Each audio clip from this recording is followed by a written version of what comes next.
Muy buenas tardes, tengan todos nuestros seguidores de Brecha y Brechando con Antonio Quevedo Susunaga.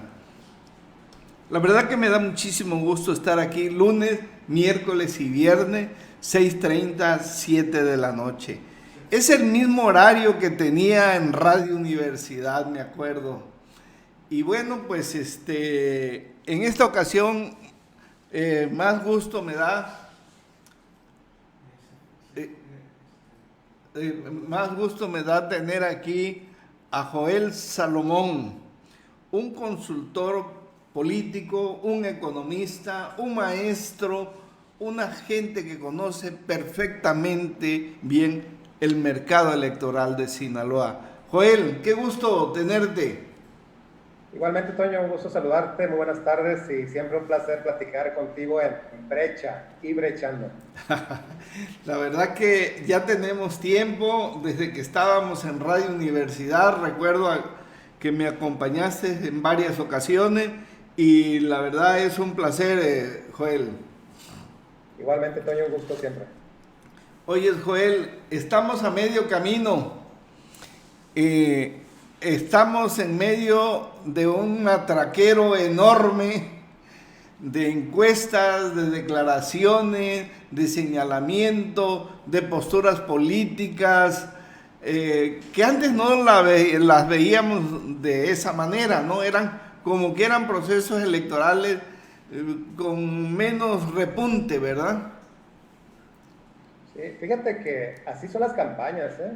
Y voy a decir una frase de un gran polemista, no político, pero sí deportivo, José Ramón Fernández. Ajá.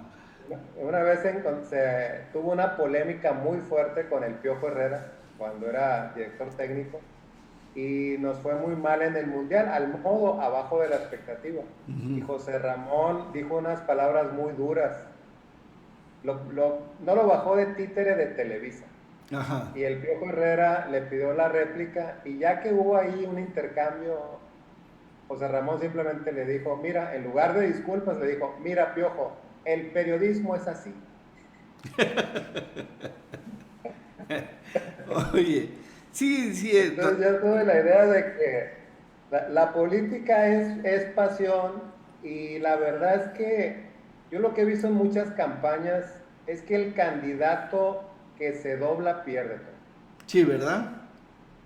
Oye, ahorita que Además hablas, el electorado le gusta al electorado el enfrentamiento y le gusta el candidato que va hacia adelante, que empuja y termina a competencia. Entonces son etapas de confrontación, puede haber guerra sucia, tienes métodos para impugnar, pero el 6 de junio se acaba y yo creo que México tiene las instituciones y el marco institucional para encauzar estas controversias que se dan. A mí la verdad no me asusta, creo que comparado con el 2006, está dentro de... Recuerdo que el 2006, el candidato que ganó cuestionadamente, como sea, pero finalmente estuvo reñido, dijo una frase, le preguntaban esto mismo que usted comentaba, que si no están, la liga se está estirando mucho, y Caro, mira, el que no quiera ver fantasmas, que no salga de noche. Va a llegar el día de la elección, los mexicanos van a votar y de ahí en adelante será otra etapa. Oye, ahorita que hablaba de las pasiones desbordadas de la política, tú conoces a Ricardo Alemán, es un periodista que Claro. muchos años lo conozco. Cuando estuve en el periódico Noroeste, pues lo invitamos y formó parte de la estructura del periódico Noroeste. Un analista crítico y demás. Y como dices tú, pues los tiempos cambian.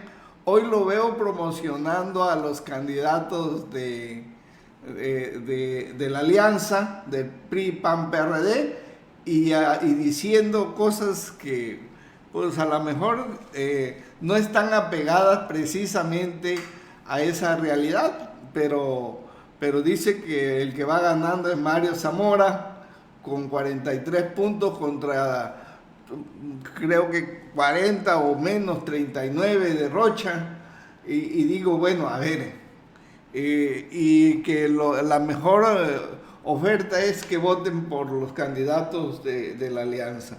Ese es un periodista que ya, bueno, ya dejó de ser periodista, ¿no? Bueno, en el sentido, digamos, más genuino, sí dejó de serlo. Pero ahora con la democratización de los medios, donde cada persona puede ser o puede simular ser un periodista, pues ya es una de tantas voces cuyo impacto depende de la seriedad que tenga y de la aceptación que tenga en público. Entonces a mí, fíjate, Toño, incluso eso ya casi no me asusta. Antes, a un tiempo atrás, que igual que mucha gente, te irrita la falta de objetividad, de seriedad, digamos, de imparcialidad en el buen sentido que debería tener un periodista que trabaja porque tiene un compromiso con la verdad y no con una causa.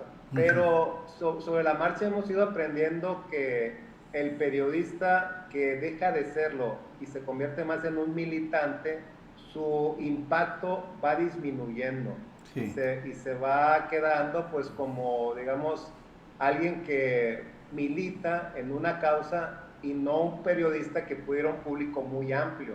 Con la convocatoria de los medios de comunicación, aquí hubo un debate hace poco de una institución empresarial que convocó a los candidatos a la gubernatura, y al candidato últimamente no quiso ir porque no está en su estrategia, y dijo que el candidato dijo: noto parcialidad en esta institución.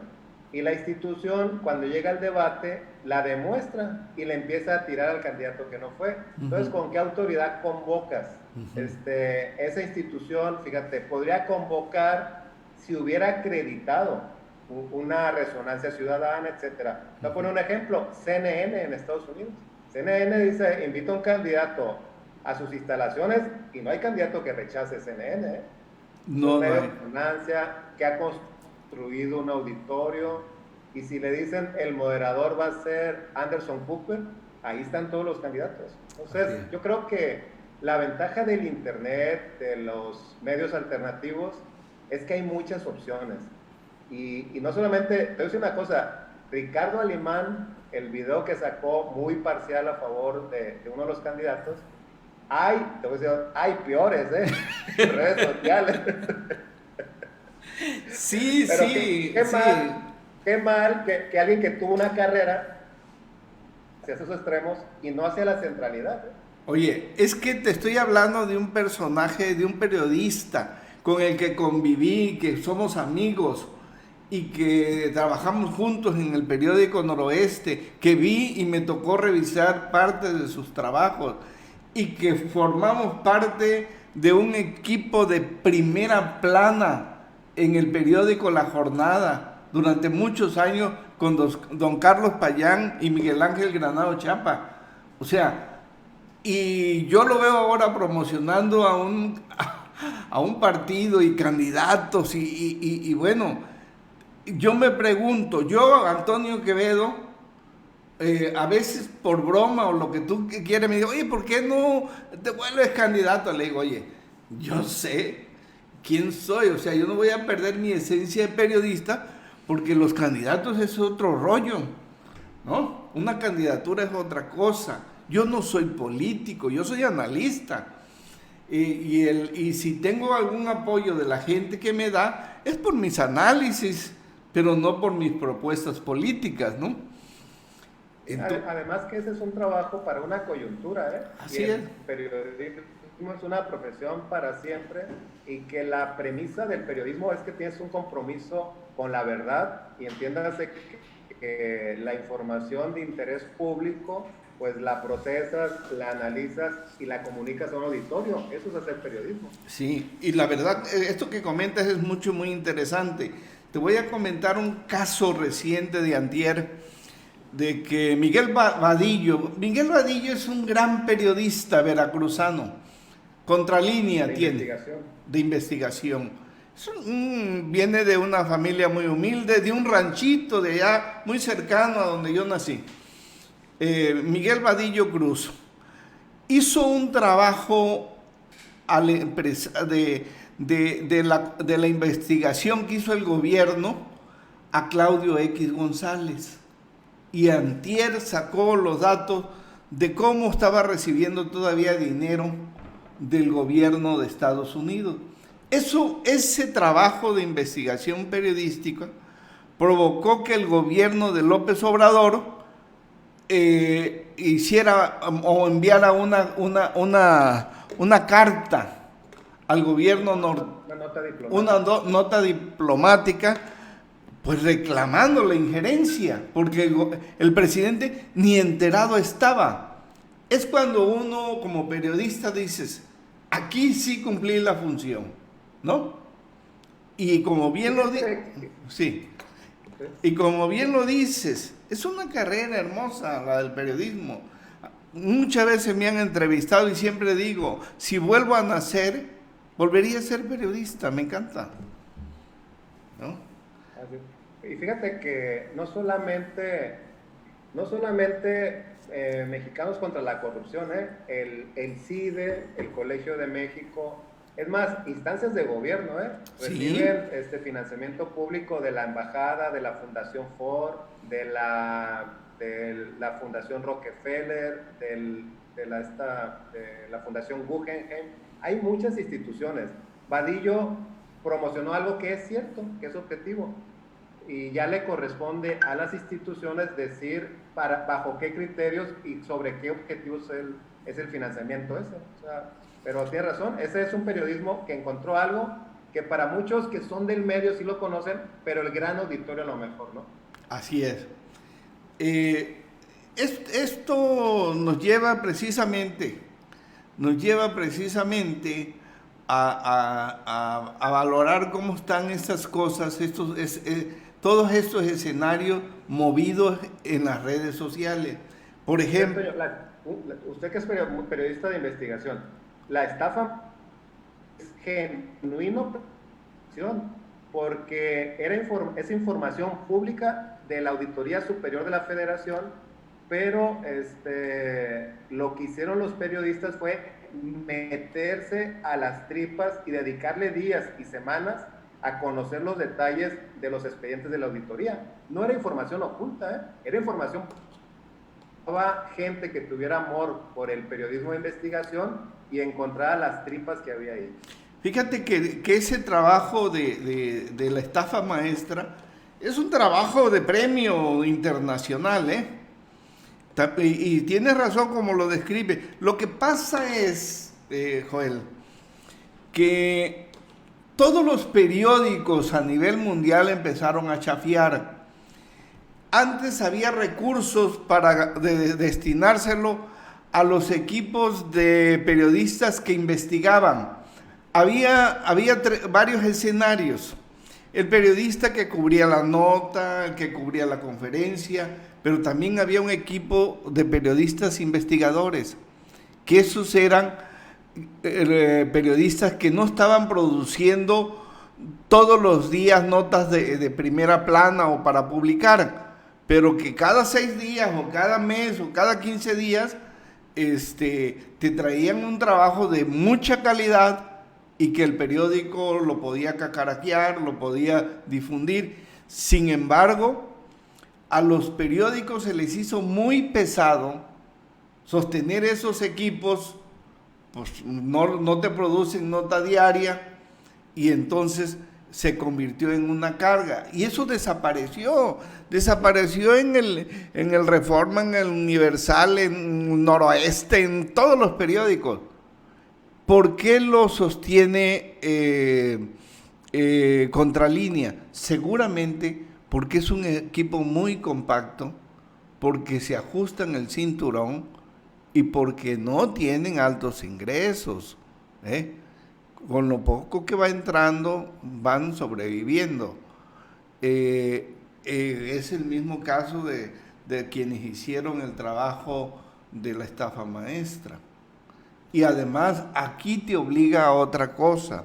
Si yo voy a hacer un trabajo de investigación donde hay números, cifras, pues yo necesito una persona como tú que conoces de economía, que conoces de números.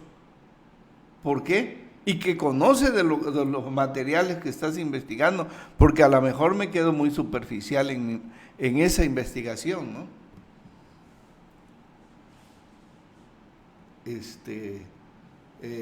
Se congeló la imagen. A ver. Sí, Ok. ¿Sí me escuchaste o no? Sí. Ah. Se cortó al final nomás. Ok. Oye, Joel, pues ¿Es una apuesta editorial, Toño? Sí, totalmente. Yo tuve la oportunidad de conocer mucho esto. Llegué cuando había en el noroeste un gran director, el mejor. No ha habido otro, ni el dueño fue mejor que Silvino Silva Lozano. ¿eh? No hubo otro director mejor que él. Luego entró Manuel, fue buen financiero. Manuel, mientras Silvino veía lo periodístico y nada, pues Manuel fijaba la lana, veía el dinero, le revisó a Jesús Cantú, lo sacó porque gastaba mucho. En fin, pero hizo buen trabajo Manuel en el campo financiero del periódico. Pero el periodista que lo fundó, la verdad es que hizo un trabajo con un gran equipo de periodistas. Ahí te voy a mencionar algunos. Estaba Martín Mendoza. Estaba Armando Sepúlveda, que fue luego el director de Excelsior. Estaba Rebeca Lizárraga, que después fue la encargada de la página financiera del Financiero. Estaba Javier Cabrera, estaba Germán García, estaba Bueno, después llegó Javier Valdés, ¿verdad? Javier Valdés estuvo con nosotros. Él venía de la televisión y tuvo que adaptarse ahí con nosotros, porque las redacciones de televisión pues son muy diferentes a las redacciones de los periódicos, ¿no? Que son muy demandantes. Entonces, antes que cuando yo llegué, Roberto Martínez Montenegro, que con todas las críticas que le puedan haber hecho, era un gran periodista, ¿no? Y así como ellos, muchos. Bueno, Adrián García, había gente, La Techa Zazueta, que le mandamos un saludo. 91 años está cumpliendo mi querida maestra Techa Zazueta. Adrián García Cortés, que su columna se llamaba Tropos. Y luego tuvimos un director muy bueno en Mazatlán, no me acuerdo cómo se llama, en fin, hubo un equipo de primera, un equipo que afortunadamente me tocó y tuve la fortuna de trabajar con ellos, ¿no?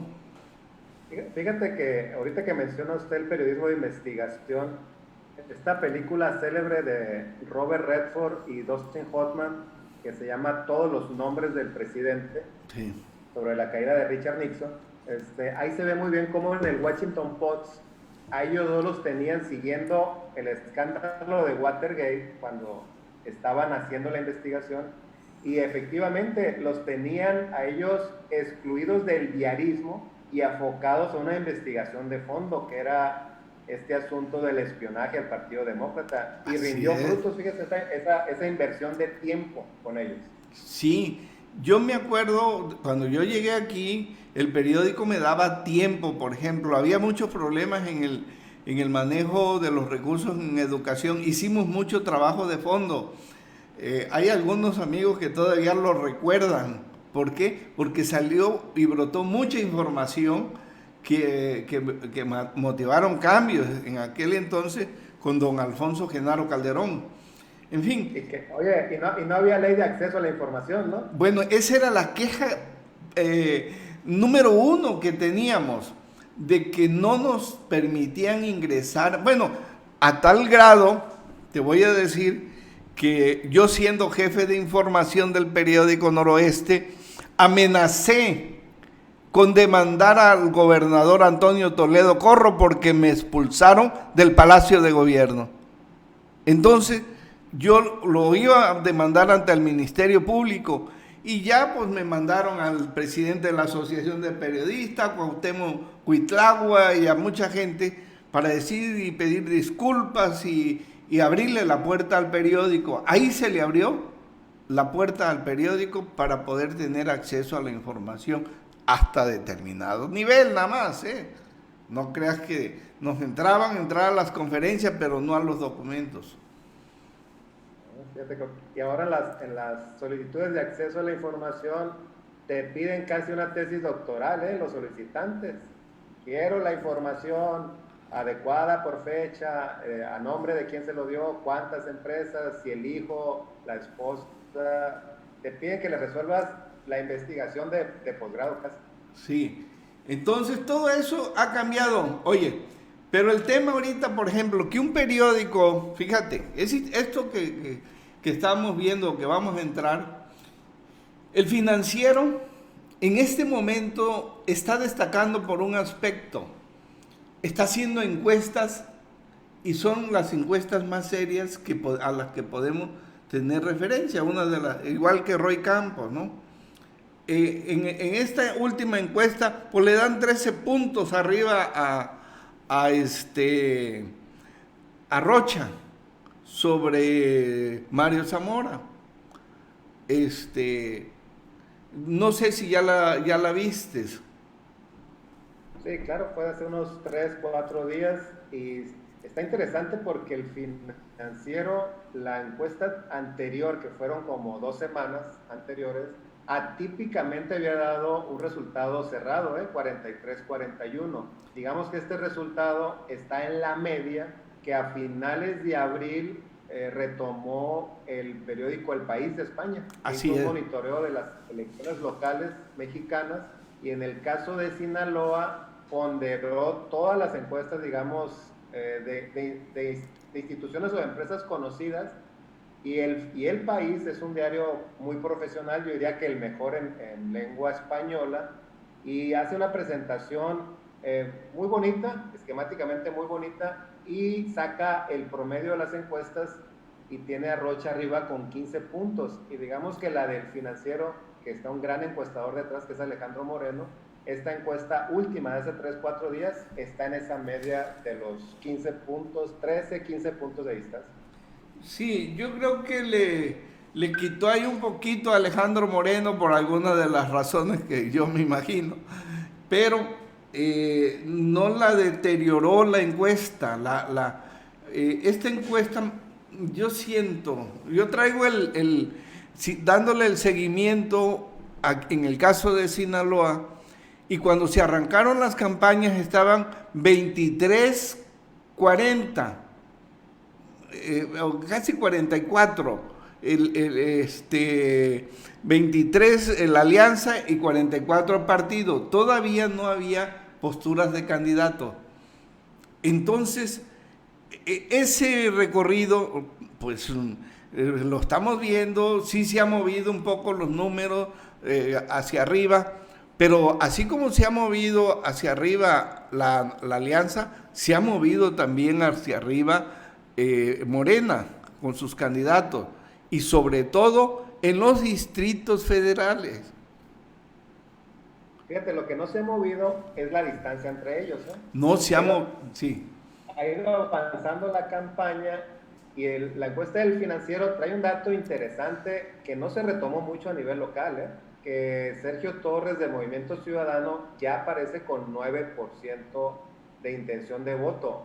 Y es un dato muy interesante porque ese 9% de Sergio Torres es un mercado electoral, digamos, no cercano al presidente López Obrador y que está viendo en Sergio Torres un discurso más atractivo que el de la otra alianza. Y eso es interesante porque el papel ahí de Sergio Torres no es testimonial, sí va a ser un factor de algo al final. Oye, además hay otro elemento que debemos destacarle a Sergio Torres. Saca muy buena propaganda. Hay una donde viene un puente desde Escuinapa hasta Topolobampo, no sé, algo así. Y la verdad es que son cortos, son contundentes y creo que le van a dar resultado a Sergio. No para ganar, pero sí va a posesionar a Movimiento Ciudadano, ¿eh? Sí, que Movimiento Ciudadano puede ser un partido que gane en lo local, ¿eh? Tal vez en lo federal, ahí depende de cada distrito electoral y como que va a ser un jalón de las gubernaturas, pero por ejemplo, puede ganar Nuevo León, que es la que más se perfila, Sí. puede ganar Campeche, donde también está consistentemente arriba el candidato.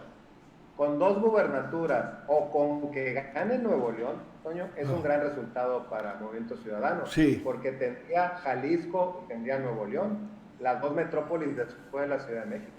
Oye, aquí yo tengo esta encuesta, efectivamente le dan 48 a Rocha, 35 a Mario, 9 a Sergio Torres, 3 a Tomás Saucedo, 2 a Gloria González, 1 a Yolanda Cabrera, 1 a Ricardo Arnolfo Mendoza y 1 a Roselena Millán.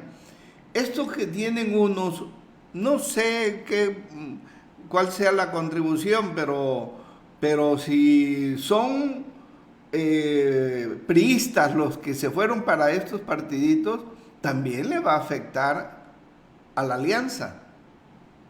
¿Sí? Fíjate que la virtud que ha tenido Rubén Rocha Moya y la alianza Morena Paz es que la suma de ambos partidos aritméticamente más o menos daba eso al 50% donde andan y se han mantenido, ¿eh? Y digamos, el mercado de Morena Paz, Rubén Rocha Moya ha sido consistente y en todas las encuestas lo mantiene, y porque trae un discurso, digamos, que los objetivos de él, que era retomar la parte más rescatable, la parte más bien vista de la 4T, que son los subsidios focalizados, el apoyo a adultos mayores, los apoyos directos, en el caso de los jóvenes, los programas sociales, y ha sido consistente. Con eso está contento en este momento. En el caso de la campaña de la alianza PAN-PRI, PRD, no ves un mensaje consistente. Y eso ha sido, digamos, el principal lastre de esa campaña, y Sergio Torres sí lo ha sido. Tiene un discurso, digamos, más de oposición, claramente opositor, y el mercado que quería ese discurso se lo está ganando Sergio Torres a la alianza PAN-PRI-PRD, y los votantes del resto de las opciones, 1%, 2%, pues ayudan a la alianza que va arriba. Y yo veo una tendencia muy interesante en esto que estás diciendo. Yo supongo que en este mes Sergio Torres va a endurecer su golpeteo en contra de Mario Zamora, porque ahí va a estar precisamente la ventaja de Sergio, bajar a Mario,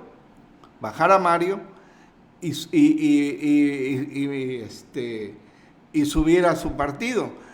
Digo, a nivel, el día del debate hubo una anécdota ahí muy interesante. Mario Zamora fue a retar, creo, a Rocha, ahí a una de las cabinas a decirle para debatir, y le dice Rocha, bueno, ¿para qué voy a debatir contigo? Me debo preocupar por Sergio Torres, que va en segundo lugar. Bueno, fíjese que hoy Sergio Torres hizo una declaración, la escuché en un programa de radio, no le he buscado, no ha circulado mucho en redes, pero en la línea que trae, que ha sido consistente, ahí está enmarcada esa declaración de hoy, que le pide a Mario Zamora que decline a su favor para poderle ganar. Ah, bueno, oye, digo, ¿verdad que no me equivoco en cómo va esto, no? Y es muy interesante porque Sergio para eso sí es muy consistente. Creo que ahí va a tener una gran ventaja Sergio Torres, porque para ese tipo de campañas que son devastadoras en su recta final, sí tiene con qué, ¿no? Sí, además que eso es elemental. Yo vi con las campañas tres pilares que debes de cuidar si aspiras a ganar, ¿no? Una es el diagnóstico y la propuesta política. Tienes que tener muy claro qué propones para tu entidad, para tu municipio, para tu distrito. Segundo, Toño, hay que ubicar muy bien la parte mercadotécnica de cómo la vas a vender, cuáles son las frases de impacto, cuáles son los soundbite o pedacitos de sonido que son pegajosos para que sea el punto de partida y exponer ya las propuestas en grande. Y tercero, un asunto de imagen gráfica de la campaña, que sea vistosa, que sea alegre. Ya que tienes todo eso, ahora sí hay que ser muy consistente, porque son 60 días, antes eran 90. Y antes, por allá, a finales de los años 90, las campañas duraban hasta 6 meses. Entonces, hoy no, hoy en 60 días tienes que posicionar un mensaje dirigido a un mercado que se supone ya estudiaste. Entonces, quien no hizo eso, difícilmente lo va a componer en los últimos 20 días. Sí. Oye, esto sí yo también considero que esto se programa. Tú eres un economista, tú eres un mercadólogo. Si no lo programas, el resultado es desastroso, porque no lo puedes ir improvisando en las rodillas. Por ejemplo, te voy a comentar para mí un eje de la propuesta de cualquier candidato a gobernador. Lo estaba viendo ahorita en el documento que dio a conocer Rocha de sus 55 propuestas, pero el eje carretero, llámenle como le llaman, algunos le llaman Topolobampo Ojinaga, unos le llaman Mochis, Chihuahua. En términos concretos, es la parte que va de la presa Huites a un pueblo que se llama Pajuichivo, es lo que nos falta. Si no se conecta vía terrestre con el norte del país y los Estados Unidos, la economía, yo soy economista, la economía sinaloense va a seguir en el lastre del 2%, si bien nos va, porque el 2% es lo que crece inercialmente cualquier país que tiene 126 millones de consumidores. La misma necesidad de consumo te hace crecer a ese mínimo del 2%. Pero si Sinaloa, dejando el país, vamos a Sinaloa, no está comunicado con el mercado más grande del mundo, que es Estados Unidos, el norte del país que tiene buen empuje, Sonora, Sinaloa, Baja California, si no estás conectados con ellos, ¿cómo va a haber intercambio logístico y comercial? Entonces ahora que Rocha le pone un énfasis muy grande a ese corredor que le llama Topolobampo, eso es clave. Por ejemplo, debería ser un eje de todos los candidatos, sí. Porque sin esa comunicación terrestre no tiene viabilidad nuestra producción agrícola, que la sacamos como sea, pero tiramos a lo agroindustrial, ¿por dónde lo vamos a sacar? Entonces, por ejemplo, el asunto del gas natural, el asunto de energía eléctrica más barata, deben ser temas que el candidato que aspira a gobernar Sinaloa bien clarito, y aparte comunicarlo de manera práctica para a partir de ahí pues ya desplayarte, etcétera. Pero como dice usted, si no tienes este panorama, no lo vas a poder improvisar en 60 días. Sí, fíjate que yo en una plática que tuve en un principio con Rubén Rocha y Héctor Melesio Cuen, me llamó mucho la atención porque ellos todavía no se determinaba el pacto y ya estaban planteando precisamente cómo formular todo un plan para sacar adelante a Sinaloa. Y este tema en especial de la vinculación de carretero de Sinaloa a la frontera, tanto Héctor como Rocha hablaban de que con esto le iban a dar un gran empuje a un sector hortícola, a un sector agrícola, a un sector camaronero, o sea, ya estaban hablando de esos temas. Y creo... Y es clave. O sea, si tú te vas un poquito a la historia, en 1909 el gran empuje que tuvo la horticultura en Sinaloa es porque salían de los mochis hacia la frontera, los envíos, por tren, o creo que era la única vía que había.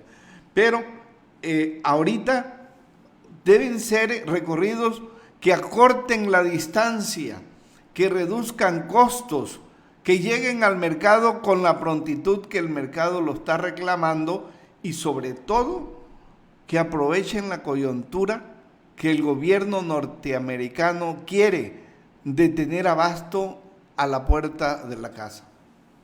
Fíjate, Mazatlán, que es la experiencia reciente que tenemos, con la Mazatlán Durango, que haces de Mazatlán a la capital de Durango, cualquier grupo de jóvenes se juntan 5 personas, Toño, y ponen la gasolina entre los 4 y pueden fácilmente, sin mucho gasto, pasar una noche a Mazatlán, algo que antes de que existiera la carretera era imposible. Era imposible hacerlo por lo costoso que era, lo peligroso y lo tardado. Vamos a tener venturosamente, yo creo que a finales del próximo año, la carretera Badiraguato-Parral. Pero en el caso de la conexión de acá por Chihuahua, que nos tocaría llegar más prontamente a Ciudad Cuauhtémoc, por ejemplo, o a Chihuahua, esta carretera, yo platicando con gente de la SCT, calculan que el tramo que falta vale 6,000 millones de pesos. Si tú la concesionas, yo estoy haciendo un escenario, digamos, donde invites a la iniciativa privada a hacer la obra y la concesionas para que durante un tiempo los ingresos se pague la obra, claro.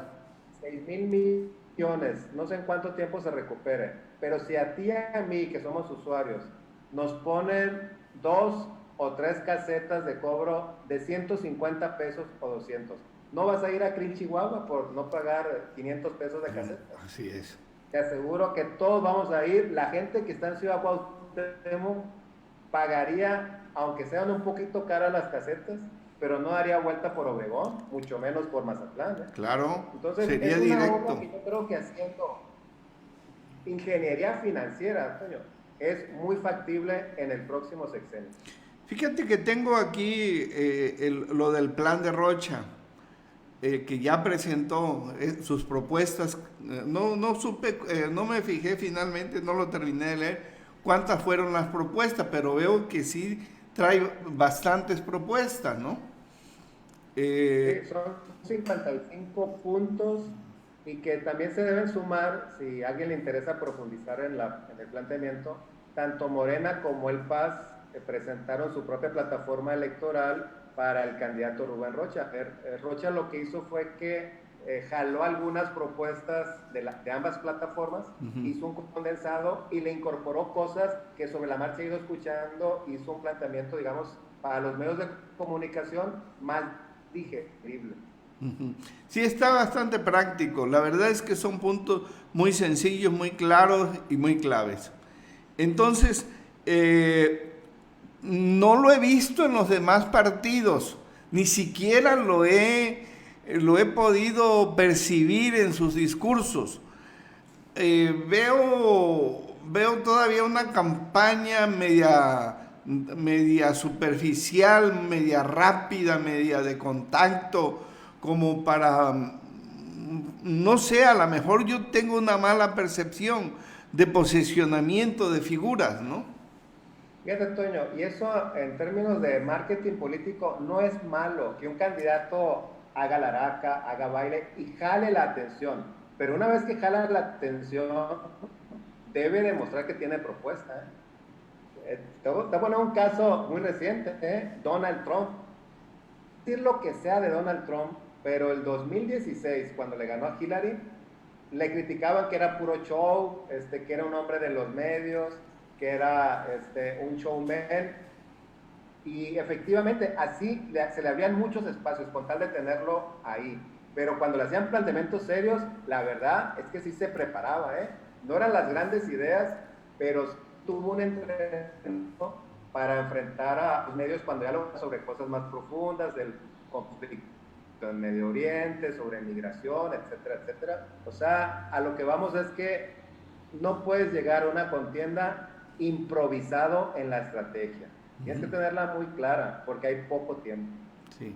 Oye, pues la verdad que a mí me da mucho gusto que estemos comentando este tema. Estamos partiendo de que hay una diferencia aproximadamente entre 13 y 15 puntos entre los competidores más cercanos. estas cifras seguramente pues algunos nos las van a replicar, sobre todo los que están en la competencia y que están abajo, ¿no? El que está arriba no creo que nos reclame, pero no son cifras nuestras, son del periódico financiero en su encuesta. Esa diferencia, vamos a ver cómo se mueve en este mes. Tú con la experiencia que tienes, Joel, ¿cómo crees será posible que estas partes se unan o qué debe haber para que para que el segundo alcance al primero?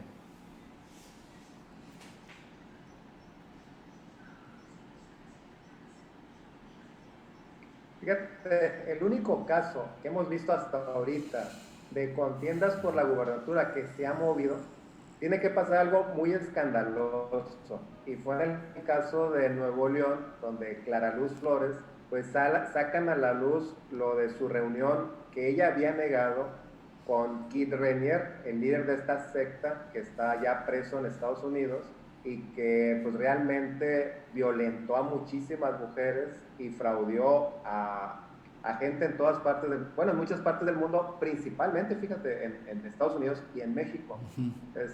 Ella lo había negado, sale el video y a partir de ahí empezó un declive que no ha terminado y ya la tiene en tercer lugar y en algunas encuestas, creo que la del Financiero fue, que ya la mandó al cuarto lugar abajo del panista Larrazábal.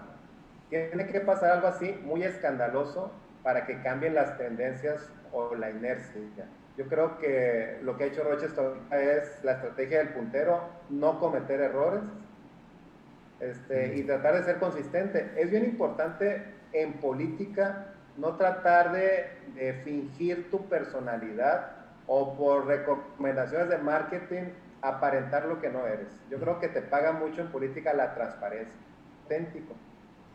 Y yo creo que así van las campañas en Sinaloa. Algunas contiendas se han cerrado, pero en el caso nuestro yo creo que ocuparía pasar algo muy escandaloso. La que yo vi que pues es una mujer muy experimentada, tiene buen discurso, salió con mucha fuerza del PRI y no veo su repunte, Roselena Millán. Bueno, es que tampoco, fíjate, lo que hemos comentado, Toño, no tomó una decisión de ir con un discurso fuerte. No, ¿verdad?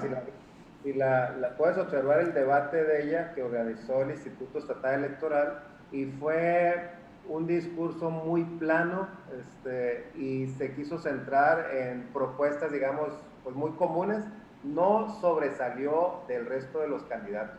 Entonces, ocupas un candidato que va tan abajo, ocupa la verdad sinceramente ser más agresivo y ella no lo fue. Sí, la verdad que en el caso de Rocha, que se sentía que iba a la cabeza, pues no necesitaba bajarse a pelear con Sergio, con Mario o con Ricardo Arnulfo Mendoza, que es el que más lo pateó, ¿no? Sí, Rosalena traía el discurso en ese debate de alguien que va arriba y ella va totalmente abajo. Así es. Pues Joel, me da mucho gusto que hayas aceptado esta invitación y yo espero que seguirte molestando con más frecuencia en este ajuste que vamos a tener para seguir intercambiando opiniones, y me da mucho gusto porque nos ayudas y nos haces una muy buena radiografía del quehacer competitivo de las campañas. Gracias a ti, Toño, por la invitación y siempre un gusto estar aquí en tu espacio de brecha y brechando. Pues bienvenido y no te digo adiós sino hasta pronto, Joel.